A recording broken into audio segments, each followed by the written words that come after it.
നമസ്കാരം. സമാരാധ്യ കോസ്മിക് ഇൻസൈറ്റ്സിലേക്ക് സ്വാഗതം. Cosmic daily tarot guidance ആണ്.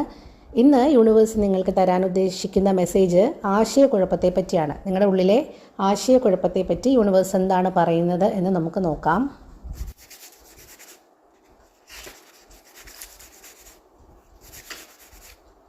കാർഡുകൾ കിട്ടിയിരിക്കുന്നത് the moon, two of swords, the sun. നോക്കാം യൂണിവേഴ്സ് നിങ്ങൾക്ക് തരുന്ന മെസ്സേജ് എന്താണ് നിങ്ങളുടെ ആശയക്കുഴപ്പത്തെ പറ്റിയെന്ന്. അപ്പോൾ നിങ്ങളുടെ മനസ്സ് രണ്ട് വഴിയിലാണ് നിൽക്കുന്നത്. അതാണല്ലോ ആശയക്കുഴപ്പം എന്ന് പറയുന്നത്. അതായത് ഒരു ഭാഗത്ത് നിങ്ങൾ സുരക്ഷിതത്വം നോക്കുന്നുണ്ട്, അതായത് കംഫർട്ട് സോണിൽ ഇരിക്കാനായിട്ട്, അത് വിട്ട് പുറത്തു വരാനായിട്ടുള്ള പ്രശ്നങ്ങളുണ്ട്. മറ്റൊരു ഭാഗത്ത് നിങ്ങൾ ഉദ്ദേശിക്കുന്ന കാര്യം, പുതുമ, റിസ്ക് അതൊക്കെ എടുക്കണമെന്ന് ആഗ്രഹിക്കുന്നുമുണ്ട്.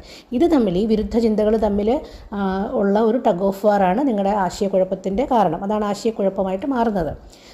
അത് നിങ്ങൾക്കൊരു ഭാഗത്ത് പഴയ രീതിയിൽ തന്നെ തുടർന്നാൽ മതിയെന്നും, അല്ലെങ്കിൽ നിങ്ങൾക്ക് കംഫർട്ട് സോണിലങ്ങ് ഇരുന്നാൽ മതിയെന്നും ഒക്കെയുള്ള ചിന്തകളുണ്ട്. എന്നാൽ മാറ്റം വേണമെന്ന തീക്ഷ്ണമായ ആഗ്രഹമുള്ള ഒരു ഭാഗവുമുണ്ട്. തെറ്റായ വഴിയിലാണെന്നല്ല, പക്ഷേ ഒരു പുനഃക്രമീകരണം നിങ്ങളുടെ ഉള്ളിൽ നടക്കുന്നുണ്ട്. ഇനി എന്തുകൊണ്ടാണ് ഇതെന്ന് ചോദിച്ചപ്പോൾ, നിങ്ങളിപ്പോഴും മറ്റുള്ളവരുടെ അഭിപ്രായങ്ങൾക്ക് വലിയ വില ജീവിതത്തിൽ മുൻതൂക്കം കൊടുക്കുന്നുണ്ട്.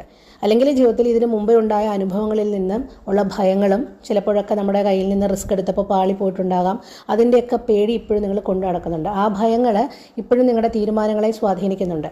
ഹൃദയം ഒരു കാര്യം പറയും, മനസ്സ് വേറൊരു കാര്യം പറയും. അപ്പോൾ ഈ ഭയവും ഒക്കെ ഒന്ന് മാറ്റിവെച്ചാൽ, മറ്റുള്ളവരുടെ അഭിപ്രായങ്ങൾക്ക് വലിയ മുൻതൂക്കം നൽകുന്ന സ്വഭാവവും ഒന്ന് മാറ്റിവെച്ചാൽ നിങ്ങളുടെ ഈ കൺഫ്യൂഷൻ കുറച്ചൊന്ന് മാറിക്കിട്ടും. അപ്പോൾ സ്വന്തം സത്യത്തിനെ, സ്വന്തം മനസ്സിനെ കേൾക്കാൻ സമയം കൊടുക്കണം, അതിന് പ്രാധാന്യം കൊടുക്കണം.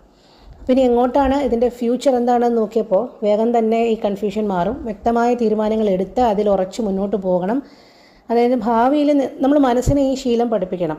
വ്യക്തമായ ഒരു തീരുമാനം എടുത്താൽ അതിൽ ഉറച്ച് മുന്നോട്ട് പോകാനായിട്ട് ഒരു ശീലം ഉണ്ടാകണം. മനസ്സല്ലെങ്കിൽ കുറച്ച് കഴിയുമ്പോൾ ഇത് വേണ്ടാന്ന് പറയും. അപ്പോൾ മനസ്സിന് നമ്മൾ കീഴടങ്ങുവാണെങ്കിൽ ഓരോ പുതിയ തീരുമാനങ്ങൾ എടുക്കുമ്പോഴും പകുതി വഴിയിൽ ഉപേക്ഷിച്ച് പോകേണ്ടതായിട്ട് നമുക്ക് വരും. അപ്പോൾ ഈ ശീലം കൂടി നമ്മുടെ മനസ്സിനെ പഠിപ്പിക്കേണ്ടതുണ്ട്. പുതിയ ശീലങ്ങളാണ് പുതിയ ജീവിതത്തിലേക്ക് നമ്മളെ നയിക്കുന്നത്. അത് നമ്മൾ മനസ്സിലാക്കണം.